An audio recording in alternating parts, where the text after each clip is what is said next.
नमस्कार। भारतीय निवेशक परिवार में आप सभी का स्वागत है। आशा है कि आपके परिवार में सब कुशल मंगल होगा। तो ये stock of the week video series है और ये उसका 12वां एपिसोड है। स्टॉक मार्केट की क्रियाएं वित्तीय जोखिम के अधीन है और इसके आपको लत लग सकती है। अपने वित्तीय सलाहकार से परामर्श कर लें और देख परख कर ही कोई कदम उठाएं। तो आज के इस एपिसोड में जिस स्टॉक की हम बात करने जा रहे हैं वो आता है टेक्सटाइल सेक्टर से। बड़ा ही यूनिक टाइप का बिजनेस है और उसके बारे में थोड़ी सी डिटेल्स हम देखेंगे अभी। तो आइए सबसे पहले एक नज़र डालते हैं उसके स्क्रीनर के फंडामेंटल और बिजनेस से रिलेटेड डेटा पे। तो ये जो स्टॉक जिसकी आज हम बात करने जा रहे हैं वो स्टॉक है PDS multi fashion limited.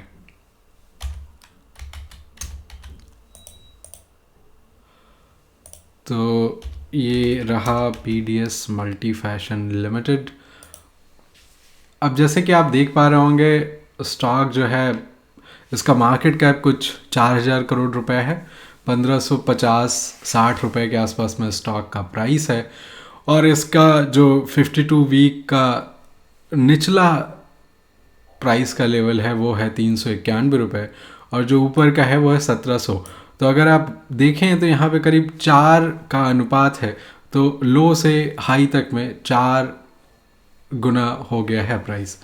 Stock का अगर पी देखें तो 20 के आसपास में, बुक वैल्यू 266 रुपये है और डिविडेंड यील्ड अगर आप देखें तो 1% के करीब है।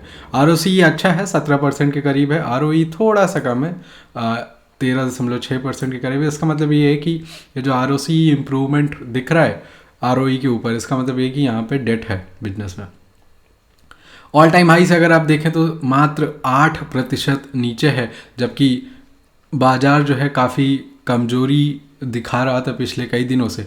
उसके बाद भी ये ऐसा शेयर है जो सिर्फ 8% नीचे है। इसका मतलब है कि इसमें अच्छी खरीदारी रही है लोगों की तरफ से और इंस्टीट्यूशंस की तरफ से।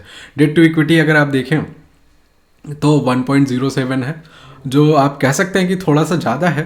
अभी इसके बारे में हम देखेंगे। प्रोमोटर के पास इस बिजनेस में जो हिस्सेदारी है वो है करीब 2/3, तो 66.6%। आरओआईसी अच्छा है, प्राइस टू बुक वैल्यू के हिसाब से देखेंगे तो काफ़ी ऊपर है और ये कंपनी को करीब 200 करोड़ रुपए का वर्किंग कैपिटल चाहिए होता है। फ्री कैश फ्लो अच्छा जनरेट कर रही है कंपनी। देखिए आप पिछले एक साल में 350 करोड़ रुपए और पिछले 3 साल में 650 करोड़ रुपए। 10 साल का पी अगर आप देखेंगे तो 17 करीब है। तो आप ये कह सकते हैं कि स्टॉक जो है थोड़ा सा ऑलरेडी मोमेंटम में है। लोन अगर इनके ऊपर देखें तो 740-42 करोड़ रुपए का लोन है इनके ऊपर। अब अगर यहाँ पे देखते हैं हम तो इतना लोन होने के बाद भी एबिट जो है करीब 300 करोड़ रुपए का और उसमें से जो ब्याज है वो सिर्फ 22 करोड़ रुपए का। तो आप ये कह सकते हैं कि ये इसमें दिक्कत नहीं है इनको, जो है जो इनका ब्याज है उसका चुकाने के लिए और लोन को मैनेज करने के लिए कोई खास दिक्कत नहीं। सेल्स अगर आप देखेंगे तो 7,000 करोड़ रुपए से भी ऊपर है। इसका मतलब ये है कि जो अभी कंपनी ट्रेड कर रही है वो सेल्स के 1 का भी मल्टीपल नहीं है, उससे भी नीचे ट्रेड कर रही है। अच्छा, उसकी वजह है क्योंकि इसका जो मार्जिन है वो कम है, तो इसलिए ऐसा हो रहा है। और ये जो सेल्स हैं ये 8,000 करोड़ पार कर जाएंगे अगले 1-2 क्वार्टर में, अगर पिछले 12 महीने के हिसाब से अगर आप देखें। कंटिजेंट लायबिलिटी एकदम भी नहीं है, बहुत ही अच्छी बात है ये। कैश बाई मार्केट कैप अगर आप देखें तो कुछ 12% के करीब है, तो ठीक है। मार्केट कैप टू सेल्स जैसे अभी हमने बात की थी 0.56 के अराउंड है।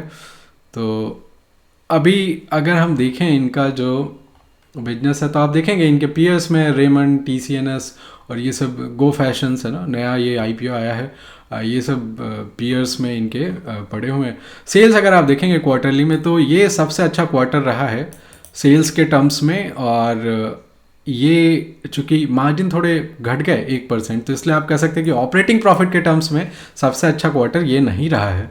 लेकिन अगर आप प्रॉफिट बिफोर टैक्स देखेंगे तो ये आज तक का सबसे अच्छा क्वार्टर फिर भी नहीं रहा, क्योंकि ये एक बीच में एक और ये क्वार्टर था यहाँ पे अच्छा था प्रॉफिट बिफोर टैक्स। तो मार्च 2021 का जो क्वार्टर था प्रॉफिट के टर्म्स में सबसे अच्छा था और सितंबर का जो क्वार्टर था वो सेल्स के टर्म्स में सबसे अच्छा था। बाय एंड लार्ज इसमें कहने का मतलब ये है कि अब जब ये दिसंबर वाला आएगा तो प्रॉब्ली वहाँ पे भी अगर ठीक ठाक सेल्स होंगी तो जो है आप देखेंगे कि जो है ये बेस से निकलेगा और जो पिछले 12 महीने का होगा वो नंबर इससे थोड़े अच्छे दिखने लगेंगे। तो आप ये कह सकते हैं। अब इनका मार्जिन अगर आप देखेंगे तो आप देखिए ये पहले 0%, 1%, 2%, 3%, अभी 4-5% के करीब घूम रहा है। ये लो मार्जिन बिजनेस है तो उसकी वजह से ऐसा है कि वो सेल्स के मल्टीपल बहुत कम है इसका। अब लेकिन लो मार्जिन बिजनेस है तो इसका मतलब ये नहीं है कि ये ख़राब बिजनेस है, क्योंकि अगर आप जल्दी जल्दी कन्वर्ट कर रहे हैं अपने पैसे को बिजनेस में डाल के और सेल कंप्लीट करके, कैश कन्वर्जन साइकिल अगर छोटी है आपकी तो आपका बिजनेस फिर भी बहुत अच्छा हो सकता है। अच्छा आरओई, अच्छा आरओसी आप रिटर्न जनरेट कर सकते हैं। तो इसमें कोई घबराने की बात नहीं है कि ये जो है ऐसा क्यों है। अच्छा, एक चीज़ और अगर आप देखें तो यहाँ पे 22 करोड़ रुपए, 20 करोड़ रुपए का प्रॉफिट था 2015-2014 के करीब में जब ये इसका आईपीओ आया था, और वहाँ से 10 गुना हो गया कंपनी का लाभ। तो अगर कंपनी का लाभ 10 गुना हो गया तो अगर स्टॉक प्राइस भी 10 गुना हो जाता है तो आपको अचरज नहीं होना चाहिए, कोई आश्चर्य की बात इसमें नहीं है। सेल्स ग्रोथ अगर आप देखें तो पहले से सेल्स की वृद्धि जो है अच्छी हो गई है, प्रॉफिट में जो वृद्धि है वो उससे भी अच्छी हो गई है, लाभ की वृद्धि जो है उससे अच्छी इसलिए हो गई क्योंकि मार्जिन पहले से बेहतर हो गए हैं। स्टॉक प्राइस अगर आप देखें तो उतनी तेज़ी से नहीं बढ़ा है जितनी तेज़ी से अभी प्रॉफिट बढ़ा है। रिटर्न ऑन इक्विटी अगर आप देखें, आरओई जिसे हम बोलते हैं, वो पहले से बढ़िया हो गया है। शेयर कैपिटल अगर आप देखें तो कांस्टेंट रही है, बहुत अच्छी बात है, इसमें कोई बढ़ोतरी नहीं हुई। रिजर्व्स अगर आप देखें तो वो थोड़े बहुत बढ़ रहे हैं, धीरे धीरे करके बढ़ रहे हैं। अगर आप इनके ऊपर लोन देखें तो पहले वो 750 करोड़ रुपए करीब होता था, फिर वो मार्च 2021 तक में उन्होंने कम कर दिया था उसको, करीब आप देखें तो मतलब 250 करोड़ रुपए के करीब करीब उन्होंने लोन कम कर दिया था, लेकिन अभी वापस वहीं पहुंच गए हैं। फिक्स्ड एसेट्स का अगर बेस देखें तो ये जब 200 करोड़ के आसपास होता था एसेट का बेस 2017 में, वो अभी 400 करोड़ के आसपास में है। तो पिछले 4 साल में आप ये कह सकते हैं कि कैपेसिटी इनकी जो है 2 गुनी हो गई है। इन्वेस्टमेंट्स पहले से बढ़ गए हैं। कैश फ्लो फ्रॉम ऑपरेशन अगर आप देखें तो ये 2014-15 वहाँ पे आईपीओ आया था, वहाँ पे इनकी दिक्कत थी क्योंकि वो सिर्फ मात्र 1% ही जो है मार्जिन था इनका, ऑपरेटिंग प्रॉफिट मार्जिन, अभी जो कि वो इम्प्रूव हो गया और आप देखें तो सीएफओ काफ़ी अच्छा हो गया पहले से। अच्छा, अब एक चीज़ समझ लेते हैं, डेटा डेज। डेटा डेज का मतलब होता है कि भाई आपके जो पैसे उधार हैं वो आपको कितने दिन में मिलेंगे। तो इनको ये मिलते हैं 53 दिन में, ठीक है। डेज पेएबल मतलब आप कितने दिन में पे करते हैं, ठीक है। ये इनको आप देखें तो 63 दिन में। तो भाई देखिए 53 दिन में इनको पैसा मिलता है, 63 दिन में ये जो है पैसा देते हैं। तो इनका नेट में अगर आप देखें तो -10 दिन हो गया है ना। तो मतलब ये -10 दिन मतलब 10 दिन पहले ही पैसे ले लेते हैं, ठीक है, ऐसी बात है। लेकिन इन्वेंट्री डेज, इसका मतलब ये होता है कि आपका जो माल है वो बन गया, तैयार हो गया, वो आपके यहाँ रखा कितने दिन रहेगा, वो दिन अगर आप देखें तो 14 दिन है। तो 10 दिन आप पहले ले लेते हैं पैसे, ठीक है, लेकिन माल आपके यहाँ फिर भी 14 दिन रखा रहता है। तो अगर आप नेट में देखें तो कैश कन्वर्जन साइकिल कितनी आएगी, लगभग 4-5 दिन, है ना। तो वो यही आप देखेंगे तो ये कैश कन्वर्जन साइकिल 5 दिन है। मतलब ये माइनस ये प्लस ये, ठीक है। सो पहले 2 नंबर आप जोड़ दो, डेटा डेज और इन्वेंट्री डेज, और उसमें से घटा दो आप डेज पेएबल को, तो आपको मिल जाएगा कैश कन्वर्जन साइकिल, ठीक है। खैर, अब आते हैं शेयर होल्डिंग पैटर्न पे। तो अभी तक हमने बात कर ली, 2/3 जो है सेठ परिवार है उनके पास है ये बिजनेस, 2/3 उनके पास है। एफआईआईज थोड़े हैं, प्रीमियर इन्वेस्टमेंट और एलटीएस इन्वेस्टमेंट, कोई बहुत बड़े नाम नहीं है। डीआईआईज में कुछ खास नहीं है। पब्लिक में अगर आप देखें तो बड़ा इसमें रोचक बात है, ये संजीव शाह हैं कोई, इनके पास 6.21% है स्टेक। मुकुल महावीर अग्रवाल, ये बहुत ही प्रसिद्ध निवेशक हैं, 2.75% है इनके पास। और फिर उसके बाद ये सी मैकरटिच, अगर आपको याद हो तो ये स्कैम 1992 सीरीज़ में एक कैरेक्टर हैं, उनकी ये कंपनी आप गूगल करेंगे तो आपको बाकी मिल जाएगा। नहीं मिलता है तो आप कमेंट करें, और मिल जाता है तब भी आप कमेंट करें, देखते हैं किसको पता चलता है नहीं पता चलता है। ये ब्रेस्कॉन वेंचर प्राइवेट लिमिटेड, इनके पास 1%। तो अगर आप यहाँ से देखें तो करीब 11% यहाँ से हट जाएगा, तो बचता कितना है इसमें? 18%। ठीक है, तो सिर्फ 18% बचता है जो एक्चुअली 1% से कम हिस्सा रखते हैं लोग उनके पास। उसमें भी अगर आप देखेंगे तो ज़्यादातर लोग ऐसे हैं जिनके पास 2 लाख से ज़्यादा की इक्विटी में कैपिटल है। तो करीब सिर्फ 6% ऐसे लोग बचते हैं जिनका स्टेक जो है 2 लाख से कम है इस कंपनी में। अच्छा, अगर 20% भी मान ले तो करीब फ्लोट इसका जो बनेगा सिर्फ 800 करोड़ का बनेगा। ठीक है, 18% है वैसे, और जो 2 लाख से कम वाले हैं वो मात्र 6% है। तो उसके हिसाब से अगर देखें तो वो तो फिर 220-230 करोड़ रुपए का बनता है। तो ये बहुत ही अच्छा बिजनेस है उस हिसाब से अगर देखें। अच्छा, ये कोई नया आइडिया नहीं है सच, ये हमारे प्रो मेंबरशिप का पुराना आइडिया है। तो आइए एक नज़र डालते हैं कि तब हमने जब इसको कवर किया था तो हमने क्या बात की थी इसके बारे में, और उसमें से क्या सही हुआ क्या गलत हुआ वो देख लेते हैं थोड़ा। ये पीडीएस मल्टी फैशन, तो आप देख पा रहे होंगे ये हमने 7 जुलाई को बात की थी 990 रुपये में, 879 रुपये का स्टॉप लॉस था। तब से इसने मैक्सिमम जो रिटर्न दिया 70% का दिया। अभी के हिसाब से देखें तो 56% का।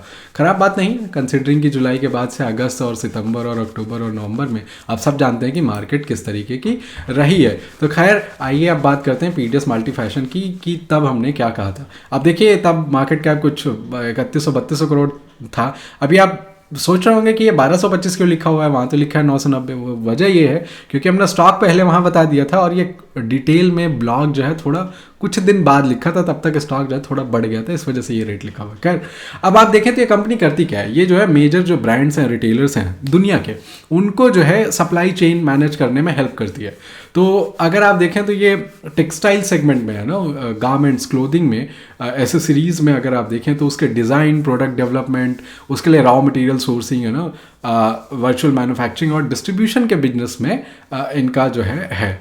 तो अभी आप देखें ये सब वही है। 18% फ्लोट है। 2 लाख से कम वाले अगर आप देखें तो 6% से भी नीचे है। तो 12% ऐसे लोग पास है जो सिर्फ 20 लोग हैं। इसका मतलब है कि स्टॉक जो है पहले से ही बहुत ही मजबूत हाथों में है, तो ये गिराना आसान नहीं है। ऐसा स्टॉक गिरता नहीं है, मार्केट वीक होती है तब भी। ये आपने अभी देखा कि 8% ही है डिफरेंस अगर आप देखें हाई से अभी तक का। ये लोन तब कम हुआ था लेकिन अभी वापस बढ़ गया, तो वो ट्रू नहीं। अभी ये देखते हैं तो देखिए तब हमने एक ये जो हम कई बार ट्वीट करते हैं उसमें कुछ बहुत अच्छा एंगेजमेंट नहीं आता, लेकिन अगर आप उनको थोड़ा पढ़ें समझें तो आपको दिखेंगी चीज़ें। तो जैसे इस ट्वीट में क्या लिखा हुआ है, you stand to make more money in the stock not where institutions already have big positions but in stock where they are building their positions and only going to accelerate it going ahead.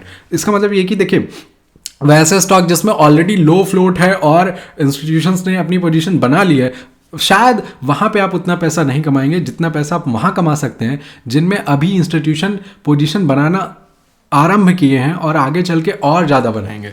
तो ये कहने का मतलब है। अच्छा आप देखें multi year breakout में सिर्फ एक चीज़ होती है और वह आप कमेंट में बताएंगे कि मल्टी ईयर ब्रेकआउट में क्या होता है। तो ये देखिए 2014 के एंड में, 2015 के स्टार्टिंग में वहाँ पे ये आईपीओ आया, कुछ खास नहीं किया और ये वापस से उसी लेवल से सेल ऑफ हो गया। और ये 2018 में थोड़ा सा करने की कोशिश की लेकिन कुछ खास हो नहीं पाया। फिर से 2018 में वो बुल रन जो है एंड हो गया। स्मॉल कैप मिड कैप उनका जो है आप कह सकते हैं कि नरसंहार हो गया। उसके बाद अगर आप देखें तो ये कोरोना आने के तुरंत पहले, उसके पहले स्टॉक ने अच्छा करना स्टार्ट ही किया था, फिर कोरोना आ गया तो उसकी वजह से फिर से इनको समस्या आ गई। लेकिन ये स्टॉक कुछ खास करेक्ट नहीं हुआ। अगर आप देखें कि बहुत छोटी कंपनी है, ज़्यादा नोन नहीं है, बहुत लोग कवर नहीं करते हैं, बहुत लोगों का बड़ा अच्छा ओपिनियन नहीं है। आप देखें तो ये पुराना जो ये बॉटम का एरिया था, ये जो पुराने हाई का एरिया था, वहाँ पे जाके स्टॉक ने सपोर्ट लिया और जैसे ही इसने दिसंबर 2020 में क्रॉस किया ये 420 जो कि पुराना इसका कोरोना वाला हाई था, उसके बाद इसने बहुत जल्दी जो है 4 गुना कर दिया रिटर्न। 1 साल भी नहीं लगा और 4 गुना रिटर्न कर दिया। तो ये काफ़ी अच्छा रहा वहाँ से अगर आप देखें तो देखिए इनके क्लाइंटेल में बहुत ही मार्की जो है क्लाइंटेल है इनका। तो आप देखें इसमें Kohl's Tesco, George, New Yorker, so Calvin Klein, Costco, Carrefour, Walmart. So you have whatever name probably you have heard, Amazon, Myntra. तो आप देखिए Sainsbury. So आपको दिखेगा कि एक अच्छी खासी इनके पास जो है क्लाइंटेल है, हैंड्स, ठीक है। तो ये आप कह सकते हैं कि बहुत मतलब ऐसा बिजनेस नहीं है कि इसमें बहुत ज़्यादा पिंच हो जाए सडनली से मार्जिन, या बिजनेस का जो वॉल्यूम है, जो सेल्स है, वो घट जाए बहुत तेज़ी से। ऐसी इस बात की संभावना कम है। अब देखिए 1 मिलियन से ज़्यादा एक दिन में ये पीस बनाते हैं, 500 ज़्यादा इनके पास फैक्ट्रीज़ हैं पार्टनर्स की। डिज़ाइनिंग की अगर आप बात करें तो 150 से ज़्यादा लोकेशंस, जो कस्टमर की लोकेशन है क्लाइंट्स की, वहाँ पे जाके डिज़ाइनिंग करते हैं। अच्छा, इसमें स्टोरी क्या है जो अभी हमने वो ट्वीट पढ़ा, ये देखिए, तो जहाँ पे ऑलरेडी पोजीशन है वो तो ठीक है, जहाँ पे बना रहे हैं वो ज़्यादा इंपॉर्टेंट है। तो ये देखिए 21 जून 22 जून को किन से मीटिंग हुई इनके, जियोस्फीयर कैपिटल, अनमोल शेखरी जो है ये भी वैल्यू इन्वेस्टर हैं। इनके बारे में अगर आप देखें काफ़ी ओल्ड हैं, ज़्यादा आपको इन्फॉर्मेशन नहीं मिलेगी। एक और स्टॉक है जो हमारा प्रो का बढ़िया फेवरेट स्टॉक रहा है, एलांटास बेक, उसमें बहुत अच्छी स्टेक है अनमोल शेखरी की। आप देखेंगे तो शेयर होल्डिंग पैटर्न में आपको मिल जाएगा। बाकी सारे नोन नेम हैं, आप इसमें कुछ वैसी कोई बड़ी बात है नहीं। तो आप देखेंगे कि स्टोरी इसमें यही थी कि इंक्रीमेंटली जो है institutions are going to build the position. तो देखिए ये बहुत अच्छा लंबा टाइट कंसोलिडेशन था, उसके बाद ब्रेकआउट 650 से जो है स्टॉक जो है 1000 का हो गया, और उसके बाद फिर से कंसोलिडेशन में गया, और हमने यहाँ पिक किया था, पिक यहाँ पे किया था, और जब हम पोस्ट लिख रहे हैं तो ये यहाँ पे है, ठीक है। तो ये उसका अंतर था। तो ये आप कह सकते हैं कि एक स्टॉक ऐसा है जिसमें अच्छी खासी अर्निंग्स आ रही हैं और मार्जिन्स पहले से इंप्रूव हो रहे हैं, और फ्लोट ऑलरेडी कम है, और साइज़ उसका मार्केट कैप का बढ़ता जा रहा है। तो इंस्टीट्यूशंस आर गेटिंग इंटरेस्टेड, तो उसकी वजह से फ्यूचर में फ्लोट और कम होता जाएगा। तो आप समझ रहे हैं कि ये एक आप कह सकते हैं कि फ्लाई व्हील है जो कि बहुत अच्छा कर सकता है स्टॉक्स के लिए। अब थोड़ा सा चार्ट देख लेते हैं। अब ये देखिए मल्टी ईयर ब्रेकआउट, आप बताएंगे कि मल्टी ईयर ब्रेकआउट के बाद क्या होता है। तो इसमें कुछ अगर आप नहीं बता पाते हैं तो फिर थोड़ा आपको वीडियो देखने की ज़रूरत है पुराने, वो आप देख लें। अब अगर मंथली में ही अगर देखते हैं हम, तो ये कोरोना के पहले वाला जो ये फरवरी वाला महीना था उसमें जो है 28% इसने रिटर्न दिया था, लेकिन अगले महीने 30% ड्रॉ डाउन आ गया क्योंकि कोरोना आ गया मार्च में। उसके बाद इसने थोड़ा वक्त लिया और ये क्रॉस किया इसने दिसंबर में। तो आप देखें 21 दिसंबर वाला ये जो सप्ताह था, इसमें पहले 1-2 दिन बहुत ही उथल पुथल थी मार्केट में, लेकिन वहाँ पे वॉल्यूम देखिए आप, ये वॉल्यूम बता रहे थे कि आगे क्या होने वाला है। और उसके बाद क्या हुआ आप देख सकते हैं, 400 वाला स्टॉक जो है 700 के करीब पहुँच गया, 725, ठीक है। तो 400 वाला स्टॉक जो है